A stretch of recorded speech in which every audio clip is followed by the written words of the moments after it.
A ver, non pode ser que hoxe en día se estean facendo as cucharillas e os tenedores e os vasos e os platos de materiales compostable e os envoltorios para non producir plásticos que contaminen o medio ambiente, para combatilos en origen, se estea facendo todo ese esfuerzo e que ademais teñen un costo maior ao facelos así, conste, está moi ben, estupendo que se fajan as cousas con materiales biodegradables, que reduzamos a cantidad de plásticos e que os que usemos os reciclemos e os depositemos nos lugares correspondientes, que nunca é no medio da plaza ou da calle do pueblo, nin no monte, nin na playa, nin tampouco tiralo ao mar cando vamos navegando. Pero non pode ser que se estea facendo eso, que haga leyes que obliguen a facer eso, que prohíban os plásticos, e que ao mesmo tempo, cando é San Juan, miles de xóvenes, e a mí gustame ir de festa, gustame que a xuventud sala de festa e o pase ben, abarroten as playas e ao día seguinte vayan pola mañán os servicios de limpeza recoller toda esa basura, cando en realidad quen tiña que ir sería a policía a meter multas a toda esa xente, porque nadie debe de tirar ningún plástico ni generar ninguna basura que a tire ao medio natural ou a deixe pausado en calquera sitio, porque para eso hai contenedores. Se somos moitos nesas festas, moitos somolo sempre, e eses moitos, como norma general, botamos a basura nos contenedores e nos sitios apropiados para elo. O mesmo pasa cando hai mercados e cousas parecidas, que non ca excusa de que é unha festa, eso xa é licencia para que nos podamos facer o que nos dé a gana. Porque entón o que se está mandando a nivel comunicativo é un mensaje completamente contradictorio. Está mal tirar basura, pero non está tan mal, e se é de festa non pasa nada. É algo parecido co que ocorre cando algunha persona moi importante, moi representativa do noso país ou de outros, pois se vai a cazar elefantes. Claro, no ideario colectivo temos na mente que o elefante é un animal emblemático polo seu tamaño, pola súa escasez e polo masacrados que foron polos seus colmillos e siguen a ser masacrados, e como en moitos países pobres onde a mellor lles falta para comer, se protegen, aínda que podían ser unha fonte de ingresos e de alimentos, precisamente para que non se extinja a especie. E agora de repente resulta que vai unha persona que é porque é moi poderosa e porque a lei o permite, matar certo número de elefantes, como é moi rico e moi potente, colle, vai matar un elefante e todos están contentos. Pasara no pasado e seguramente seguirá pasando agora incluso con outras especies.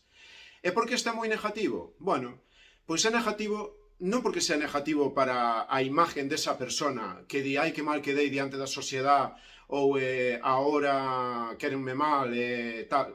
O sea, o que importa non é o daño que lle fai a esa persona haber feito eso. O malo é o daño moral que se fai á sociedade en general cando se traslada o mensaje que coidar na naturaleza non é tan importante porque a xente poderosa importanlle os cartos e importalle o seu ego e quedar de que son poderosos e de que poden facer o que lle dá a gana.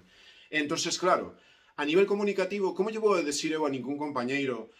ou a ninguna persona que non colla un lombrijante en ova ou que non colla unha sentola en ova cando os que nos dirigen e representan que deberían ser ejemplares a grado máximo non o son con esa cuestión ou con cuestións que teñen que ver ca economía? Como lle vou decir aos demais que coiden do mar, que non tiren plásticos na naturaleza, que non lle fajan daño aos animales, si resulta que as persoas se nos está facendo daño, se abusa de nós con tarifas eléctricas abusivas ou con moitos negocios que son abusivos e especulativos no que ten que ver, por exemplo, ca vivenda. Claro, todo isto pois crea mensajes contradictorios, contradiccións, e mellor que non nos pillen a ninguén nun renuncio. Pero tamén, que malo é que quen dirige non poña exemplo, porque senta moi mal os presidentes. Ao final, a min o que me queda é que eu a nivel comunicativo non lle podo decir nada a ninguén. O único que podo facer é poñer o exemplo, que é ao final o que deberíamos mirar de facer todos,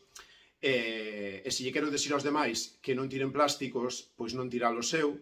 Se lle quero decir aos demais que respeten as tallas, as cuotas, que non sean especuladores, que non sean codiciosos, pois tratar de non ser eu codicioso e de fomentar outros valores, como é o que fago a través das redes sociales, de que a xente teña unha alimentación sana, de que se informe da calidad dos nosos produtos, de que non se engañe ao consumidor e de que todos tratamos de ter unha alimentación e que compremos dunha maneira non levado polas modas, senón máis centrado en aproveitar os recursos da terra, con sentido común, con moderación. É verdad que quizás consumimos demasiado algunhas cousas, pero non precisamente carne nin peixe, porque está moi caro. Quizás o que consumimos demasiado hoxe en día son grasas saturadas, azúcares, aditivos de todo tipo, que é o que debemos procurar evitar. E iso lógrase a través dunha alimentación san, variada, de cercanía, onde comamos un pouco de todo, eso, como vos dixo, con moderación. E hai moi bons nutricionistas, eu non o son. Se vos dixo isto é porque me baso no que eles din, de que teñamos unha alimentación variada, unha alimentación basada en produtos de cercanía, que conosamos o seu origen e de temporada, que son os que están millores. Por eso, últimamente, vendo a labor que fajo en redes sociales, pois están me invitando moito desde, por exemplo, o Consello Regulador da Agricultura Ecolóxica de Galicia, porque hai moitos produtores, non solamente de peixe, sino tamén de carne,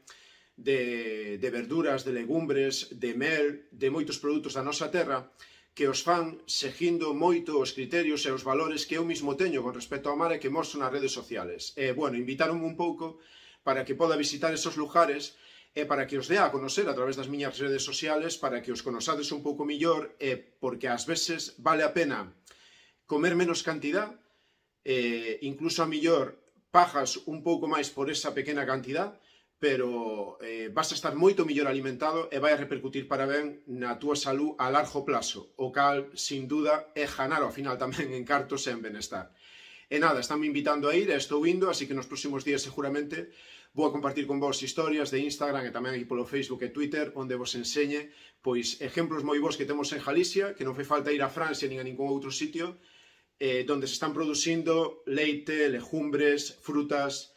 verduras, mel, queixos, todo tipo de produtos da nosa terra que teñen en conta non solamente o tema económico, sino tamén teñen en conta o tema nutritivo, o tema de sostibilidade e sobre todo o tema de trazabilidade, que quere decir que non nos engañen co seu origen, que se comemos un queso, que sepamos que é de Galicia, que sepamos de que provincia é, de que pueblo, quen é o produtor, e daqui a pouco que podamos ver hasta fotos das ovellas que o producen ou das vacas que o producen, como vos podedes conocer do meu peixe, do peixe meu e do meu irmán,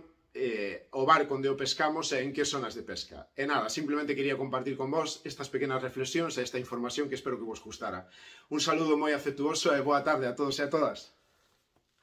Bueno, e decirvos que non vou a deixar o mar. Levo 25 anos traballando no mar e tuve tempo de sobra para cambiar de oficio se así o deseara, pero para nada, porque a mí me encanta e me sinto super feliz traballando na pequena planeadora que temos con meu irmán, que ademais é un jefe estupendo e do que aprendo un montón, e dos meus compañeros de profesión.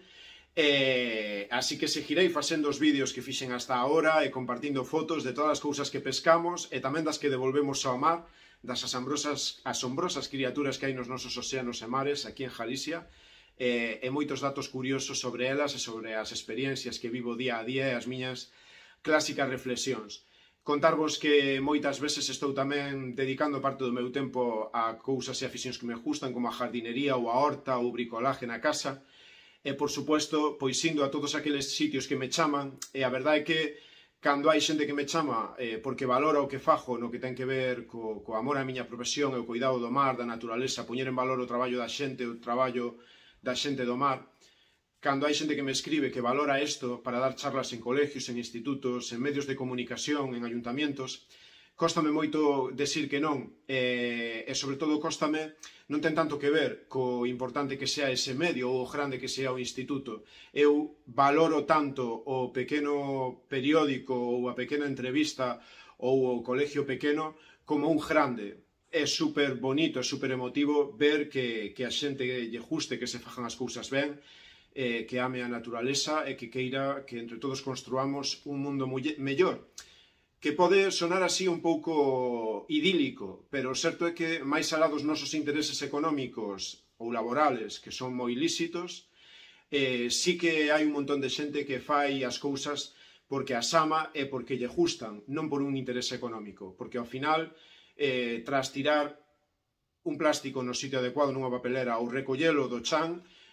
non é algo polo que vayamos a cobrar, pero sí é algo polo cal imos a ter unha terra millor, uns espacios millores dos que nós mesmos podremos disfrutar cando volvamos vendos limpos e recolleitos. Así que veña, gracias pola vosa atención e boa tarde a todos e a todas.